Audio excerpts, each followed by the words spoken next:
This is your WWE Hell in a Cell 2017 Sound Off Extra review here on the official YouTube channel for the Solomonster Sounds Off. I am the Solomonster. Hell in a Cell 2017 from Detroit is in the books. A very long show, 3.5 hours long. It did not need to be that long. Overall, I thought it was a thumbs up effort. This would have been a thumbs down show were it not for the two Hell in a Cell matches on the card. And I just have to say right off the bat here, much respect to everybody in both of those Cell matches tonight. The Usos, the New Day, Kevin Owens, and Shane McMahon. I think whatever you thought of those matches, especially there at the end with some of the crazy stuff that they were doing in that main event, you don't have to like all of it. I do think it's overkill. I do wish they wouldn't try to kill themselves to that degree, but I gotta, show a lot of respect for them because it takes a special kind of person to climb up to the top of that cell, 20 feet up, and jump off like that. Shane McMahon is an absolute crazy person, but we already knew that. So I want to just get that out of the way first. Regardless of my opinion, your opinion, whatever we thought of the matches themselves, I have a lot of respect for what these guys did tonight. And they beat the hell out of each other. In both Cell matches, beat the absolute living crap out of each other. I thought the show died a lot in that last hour until the Hell in a Cell match in the main event. Things were going pretty well there, and then it sort of hit a wall in the middle there, and for much of that last hour, I thought. But I can't give it a thumbs down because of those two Cell matches. I do have a Twitter poll up on my Twitter at Solomonster. I'll check it again at the end here.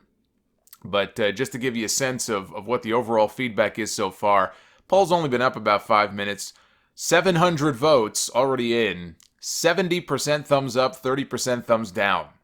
So I think a lot of you guys seem to be in agreement with me on liking the show overall. Not the strongest, so to speak, B show pay-per-view of the year, but I thought a pretty good effort overall. On the Kickoff show, Ty Dillinger confronted Daniel Bryan.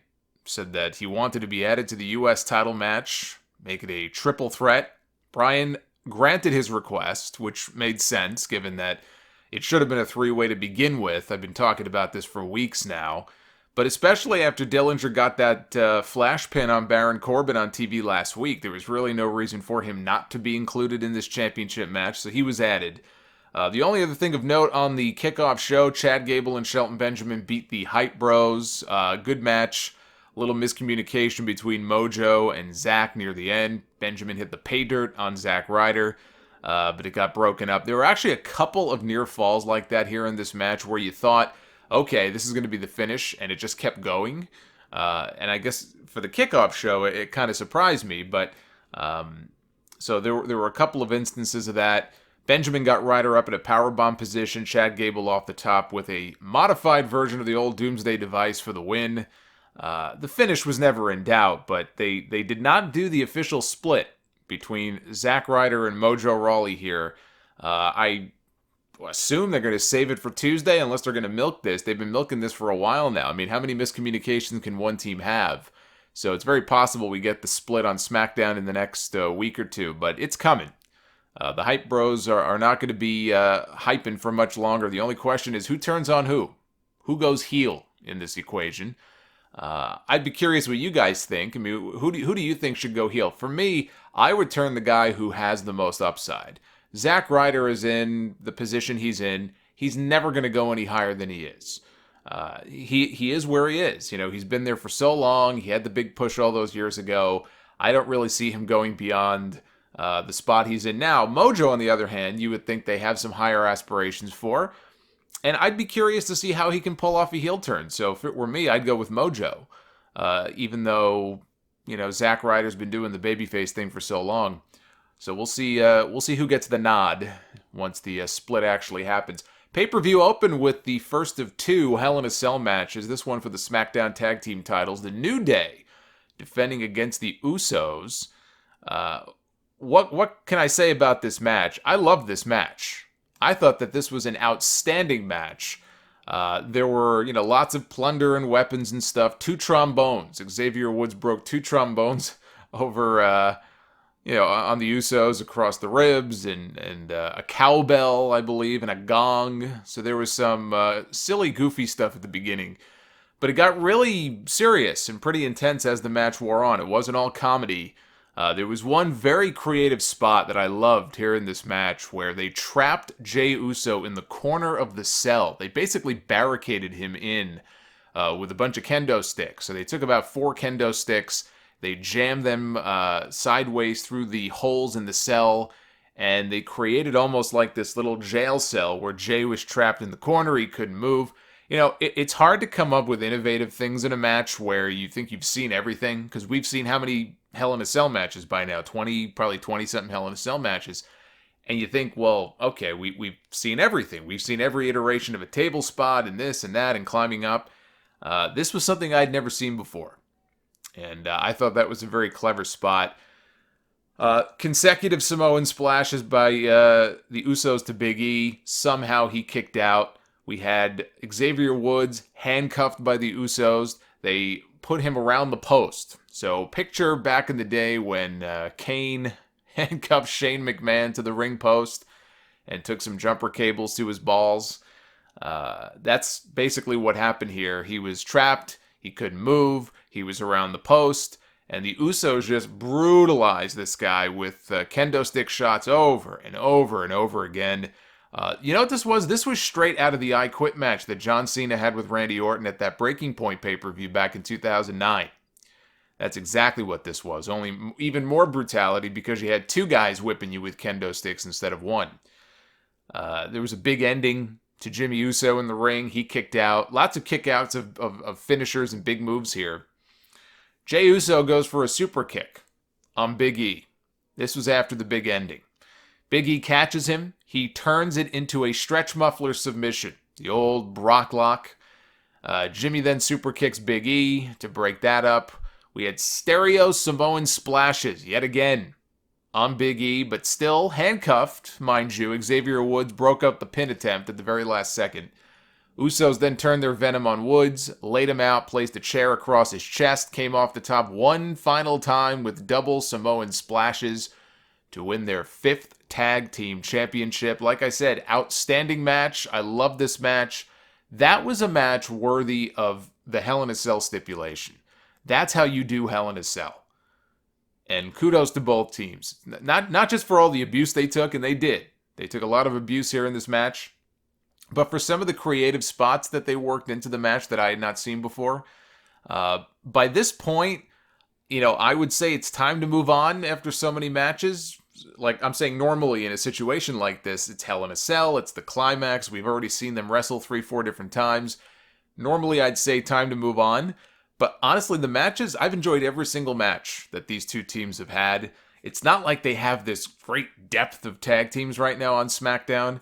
I would not mind at all if they wanted to continue this feud into Survivor Series. I'm not sure what's left for them to do, but if they want to get another 1 or 2 matches out of it, you get no complaints out of me. Conventional wisdom goes out the window when you have, 2 teams that are churning out great matches. Why ruin a great thing?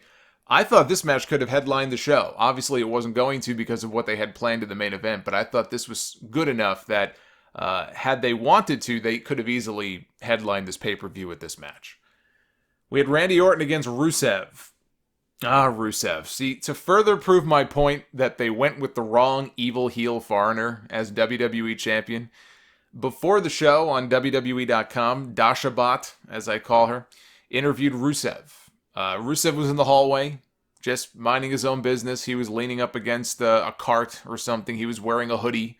He was, deep in thought, contemplating his upcoming match with Randy Orton.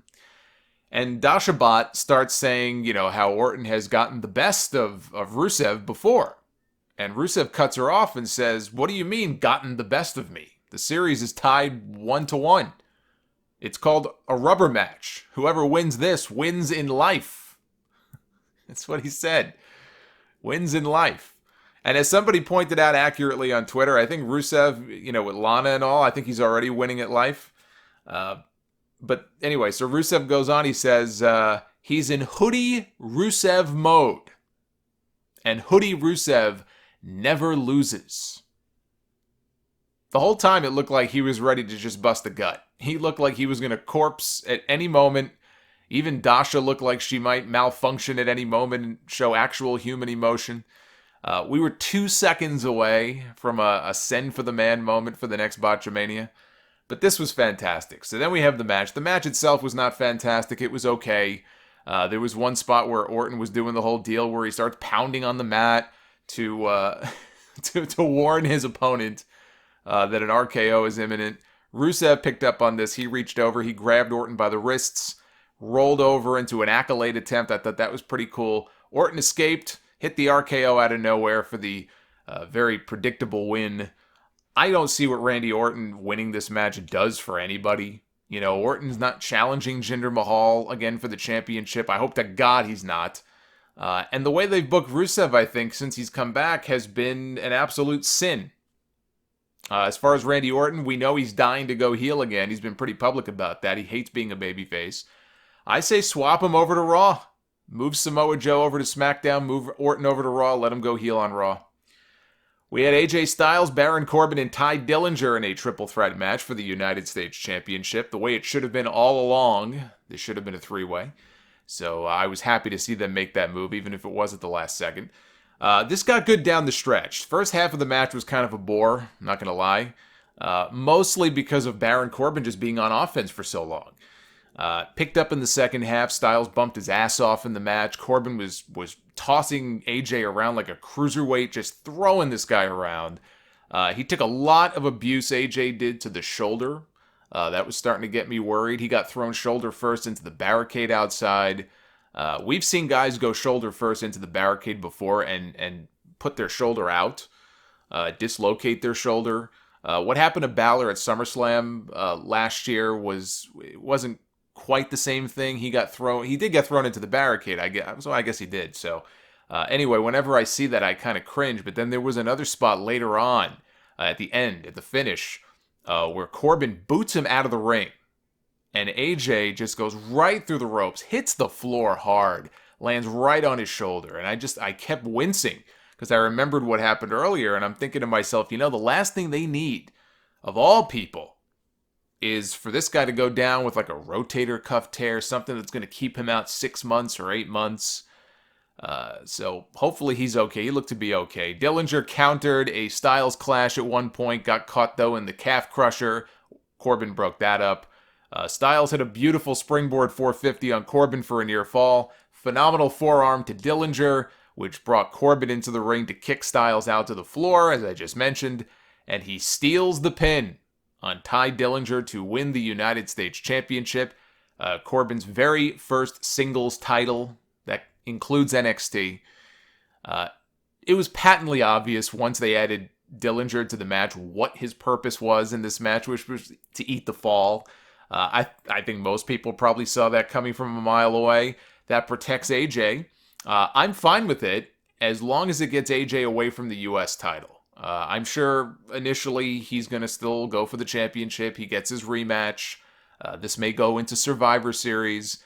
But I'm hoping that this is the beginning of moving him away from the U.S. title because AJ, he really should be the WWE champion. I mean, to me, he is the face of that brand. He should be at the top of the food chain in that brand.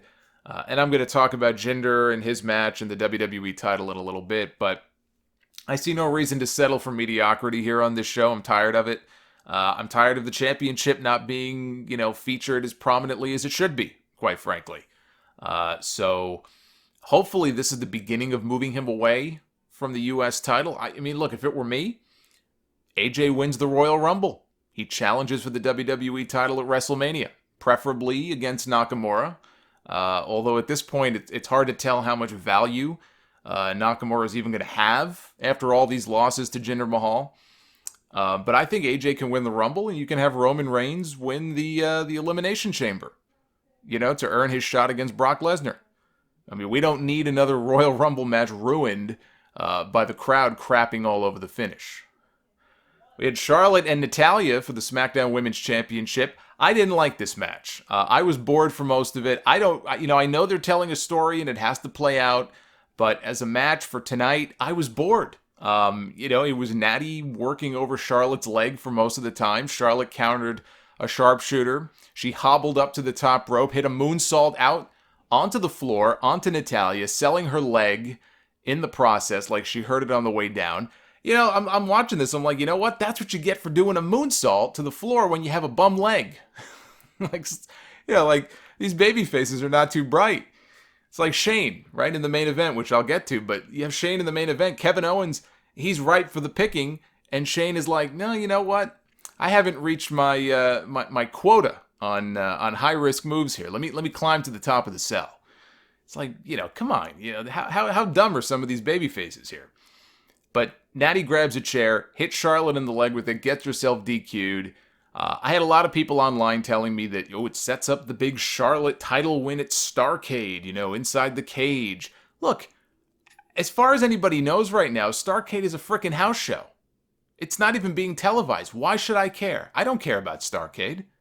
If I can't watch Starrcade, then what the hell do I care? I mean, it's very possible that as we get closer, they'll make the announcement that it'll be on the network. And if it is, great.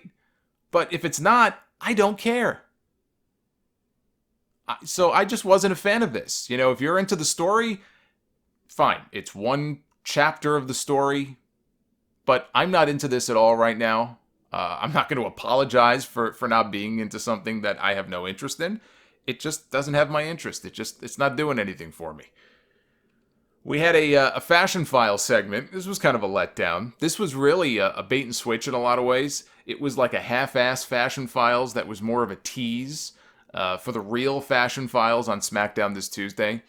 It was Breezango closing the case that they've been working on now for seemingly months.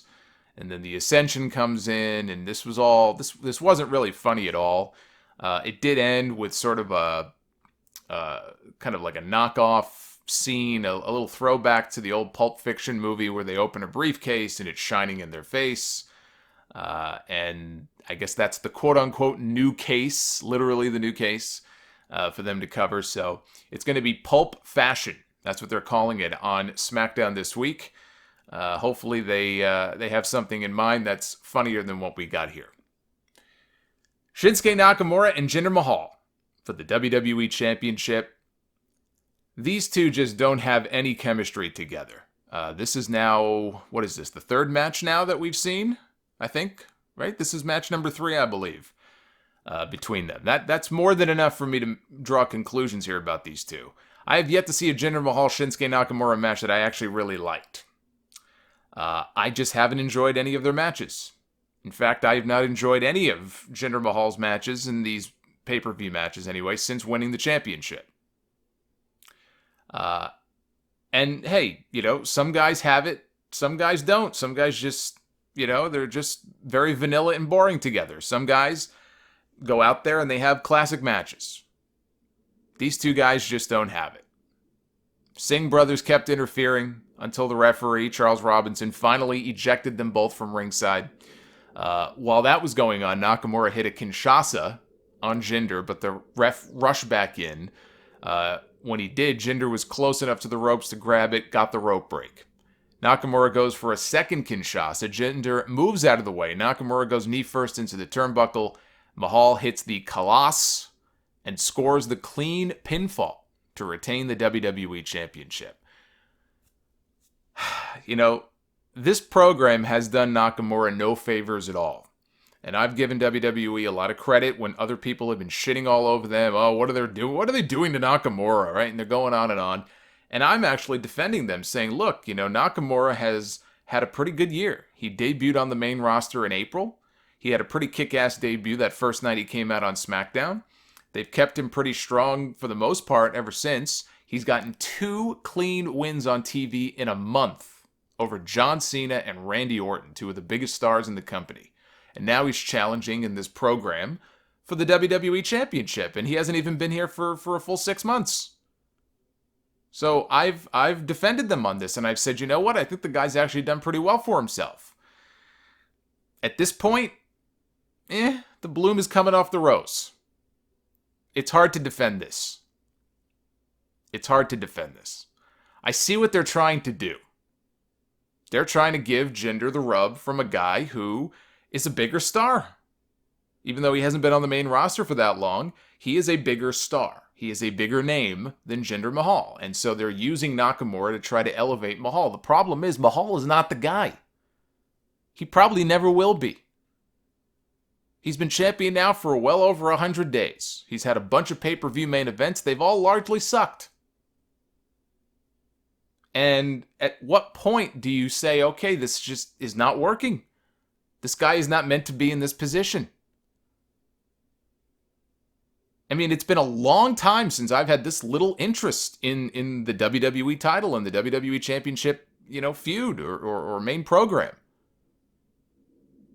But hey, now they could do their India tour in December that they've been waiting so long to do. Those 2 dates that they got. Ooh, the whopping 2 dates in India.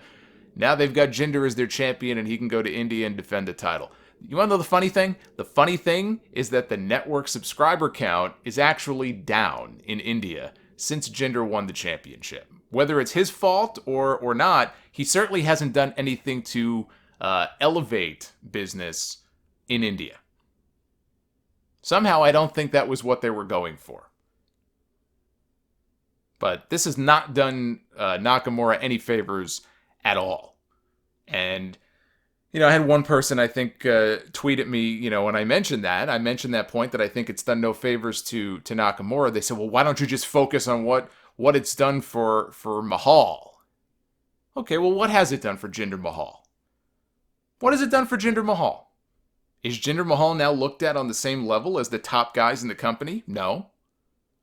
Are people suddenly, are they more into Jinder now because he got a big win over Nakamura? Has it somehow changed people's opinions on the guy?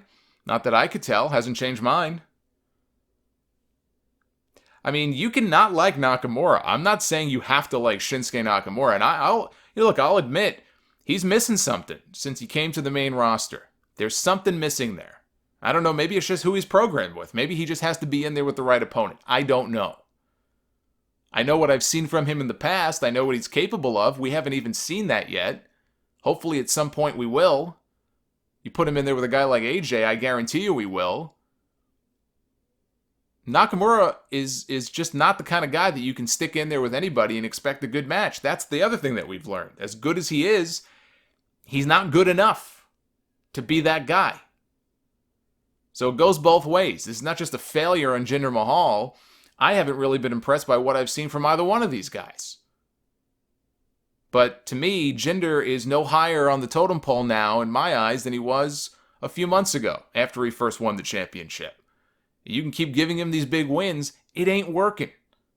And in the meantime, SmackDown suffers because they have, in the eyes of most people, what is an inferior champion on the brand who can't even headline these pay-per-views with the title in the main event. He's second from the top. He's got the Jericho reign. We had Bobby Roode against Dolph Ziggler. Dolph's music cut off after it started playing. He walked to the ring to no music, like he's Bob Backlund or something. This match suffered, I think, from 2 things. It suffered from coming off the Jinder Mahal match, which kind of killed the crowd. And it suffered from being in the piss break spot on the card right before the main event, which is always a bad spot to be in. It's the spot they used to give to the women back in the day. The crowd was they were largely comatose for a lot of this match. I can't really blame them. I mean, it was a paint-by-numbers match. Pretty basic stuff. Rude and Ziggler were trading reverse roll-ups at the end. Riveting stuff. Until Rude finally scored the pin off one of those roll-ups. Dolph immediately hit a zigzag after the match, laid out Bobby Roode. They played Roode's music. He won the match, but it was Dolph Ziggler who walked out. It's the first match, so it's fine. They'll have a gazillion more matches, I'm sure. But this was pretty basic stuff. One thing that really struck me watching this, and I said this from the moment he debuted, but it was even more apparent here. I don't know what they were thinking by debuting Bobby Roode as a babyface here on this show. He needs to be a heel. I don't know why they felt the need to change from what he was doing in NXT. I enjoyed the Bobby Roode from NXT. The conceited, full of himself, win at all costs Bobby Roode. That's the role that suits him the best. And I'm sure at some point he'll go back to that. Debuting him, though, in this role, I think was a mistake. And the quicker he can get back to what he was doing in NXT and bring that to SmackDown, the better off he'll be. Obviously, as long as he's feuding with Dolph, that ain't going to happen. So hopefully they'll wrap this up in the next few weeks, and then Roode can move on to better things. Shane McMahon and Kevin Owens in the main event. Falls Count Anywhere, Hell in a Cell match. Shane's wife and kids were sitting ringside for this. You'd think they'd know better by now than to do that. This was a match that started out very slow. Even though Shane attacked Owens in the aisleway outside the cell before the match even began. So I guess it kind of got off to a hot start, but then, I don't know, it was just sort of there. It picked up slowly as time went on. They were building to it. Now, I was surprised because this match didn't start until after like 10:40, 10:45. I'm looking at this going, either this thing is ending very quickly or we're going very late. And it turned out to be the latter because this pay-per-view didn't go off the air until almost 11:30. So they gave these guys plenty of time. I didn't clock it, but this had to go over 20 minutes. This was probably every bit of 25 minutes, this match. Some of the highlights here, just to run through them real quick. Shane did get his Van Terminator spot in with the trash can in the corner. He barely caught the trash can, but he did nail it. So he got the coast to coast in there. There was a spot where Kevin Owens set a table up on the outside of the ring, kind of up against the corner. Shane was up against the table. Owens came off the apron for a flying cannonball. Shane moved. And Kevin Owens crashed and burned through the table. So that was another big spot here in this match. Shane McMahon, who himself was the one who added the Falls Count Anywhere stipulation, he was ready to get out of the cage. He goes over to the referee. He says, "Open the door." Referee says, "Well, I don't know why." Like, look, Shane's your boss, right? So if Shane says open the door, you open the door. For whatever reason, the referee, even though Shane is his boss, and even though it is Falls Count Anywhere, he wouldn't open the door. So Shane went under the ring. He got a pair of giant bolt cutters. And he had a little bit of trouble. He kind of had a Mark Henry moment here. Remember that episode of SmackDown where poor Mark Henry was trying to rip the lock with his bare hands off the steel cage door and couldn't do it. Took him a while before he was finally able to do it. Shane did get the lock off. And so the cell door was opened.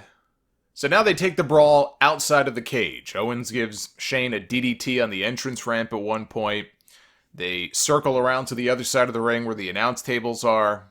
Lays Shane out on one of the announce tables, and Kevin Owens looks up. Now what Kevin Owens was going to do, he was going to deliver a frog splash off the barricade onto Shane through the table. And Owens looks up and he has second thoughts and he says, "You know what? I'm going to go to the top of the cell." So he elects to instead climb to the very top of the cell.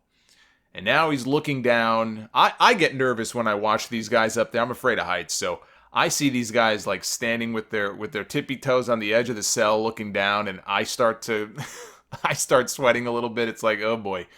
So Owens is looking down and he's having second thoughts. He goes to jump, but he can't do it.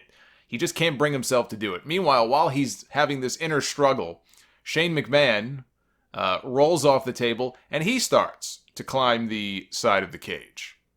So he's climbing and climbing and climbing, and as he's getting to the top, Kevin Owens starts stomping on his fingers, and I thought we were going to get the Shawn Michaels spot from the very first Hell in a Cell where Undertaker stomps on his hands and Shawn sort of falls backwards through the table, which would have been lame, I'll be honest. The way they've been promoting this, I'm going to throw you off the cell and this and that would have been sort of a lame finish to the match.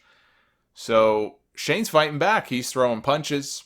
He gets up on top of the cell. Now we have Kevin Owens and Shane McMahon on top of the cell. What's going to happen? Who's going to die? That really was the only question left to be answered. So they fought on top of that cell for a long time. I don't know how many minutes they were up there for. It felt like forever. There were lots of backdrops and suplexes and moves that made you think the cell was going to break. At one point, I'm thinking to myself, are they trying to break the cage and it's just not breaking? It seemed like they kept going back to this one part of the roof, and they kept slamming each other on it, and it was almost like, okay, maybe it's supposed to break and it's not. I don't know what's going on here. He even hit a pop-up powerbomb on Shane at one point, and Shane sort of bounced off the roof of the cage. So Owens says, you know what? The hell with this. I'm getting out of here. He goes to climb down. Shane follows him. And the people start booing because these guys are on top of the cell. They want somebody to die, right? These bloodthirsty people, that's what they want to see. They came to see somebody kill themselves. So now they're fighting on the side of the cage. They've scaled down a little bit. They're on the side. They're fighting. And he's slamming Owens' head into the side of the cage. And of course, Owens flies backwards. The old Vince McMahon spot from St. Valentine's Day Massacre back in '99. Although Vince sort of bounced off the table on the way down. Owens crashed through the table down below. It looked pretty brutal. I mean, he whipped the back of his head. He could have easily been concussed. In fact, I'd be surprised if both these guys weren't concussed coming out of this match. So Owens is laid out. Medics come over. They're tending to him. Shane McMahon comes down. And I'm thinking, this still feels kind of lackluster. It feels like something's missing here. They were building to Shane doing something, and now they didn't deliver on this. What's going on here? And I should have known better. Shane McMahon clearly had other things in mind. He could have pinned Kevin Owens and ended the match right there, but he chose not to. Instead, he cleared off the other announce table in the center, and he laid Kevin Owens across it, and Shane McMahon proceeded to climb up to the top of the cell yet again. And so here we are. WrestleMania 32 all over again. Undertaker, right, laid out on the announce table. Shane standing on top of the cell on the edge, pondering what he's going to do, doing the cross sign, hoping and praying he survives. It basically was the same spot.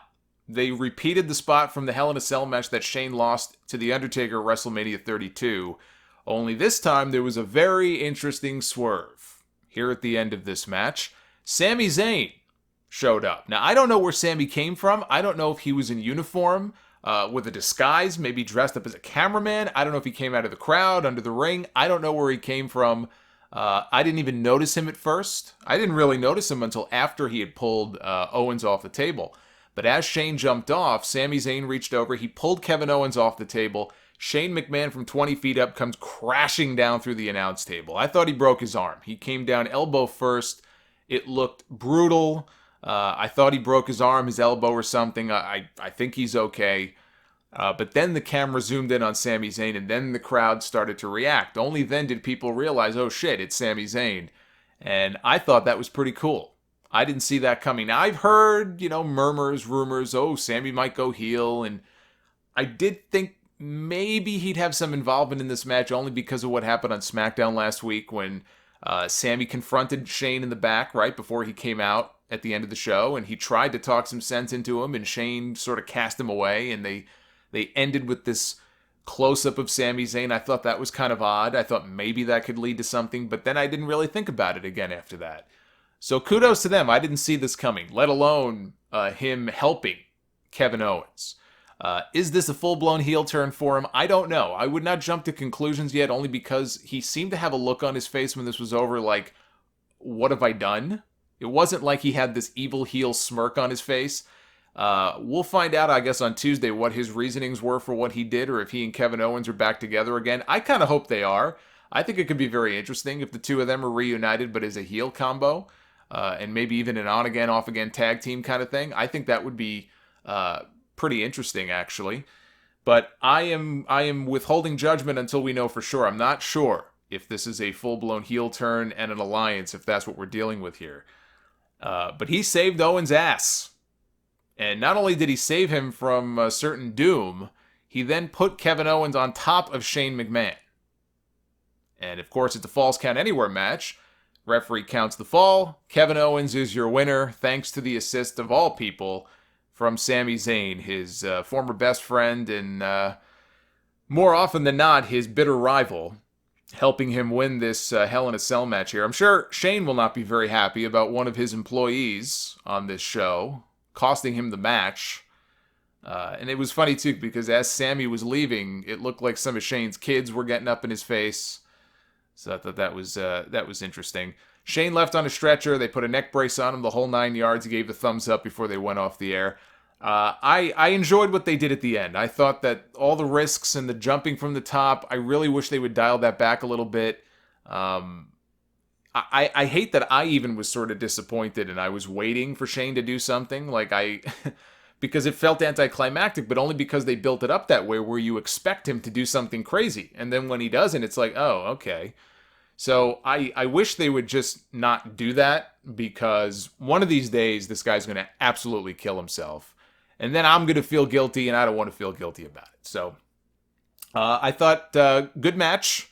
All the guys in both Hell in a Cell matches busted their asses. Much respect to all of them for putting themselves through hell. If I had to pick a favorite match on the show, it's the opening match. I thought the tag team title match was the best match on the entire show. I thought that was just, a perfect use of the Cell. Some innovative stuff in that match. I could watch those 4 guys, I guess 5 guys, all day long, every week. If the feud continues, fine with me. And we'll see what Sami Zayn's rationale is on Tuesday for what he did. As far as an interesting little hook for the show on Tuesday, I thought they did a masterful job with, working Sami into this, and they've got my interest.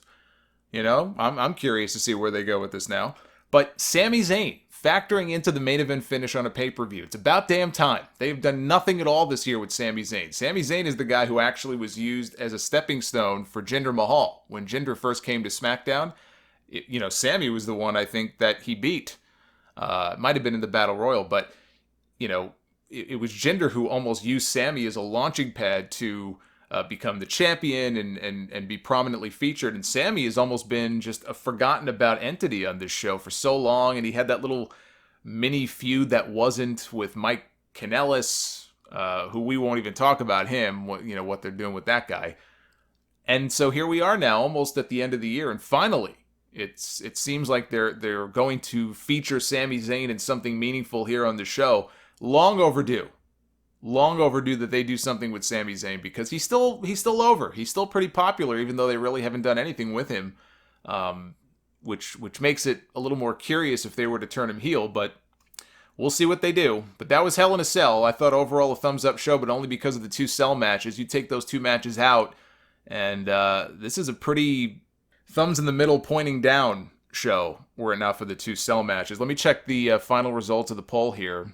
And actually, the poll is not final. The poll will be up for a couple more days if you want to vote on Twitter, @Solomonster. But as I check now, 1,200 votes in, 72% thumbs up, 28% thumbs down. So that is an overwhelmingly positive response here to this pay-per-view. Leave your comments down below what you thought of the show.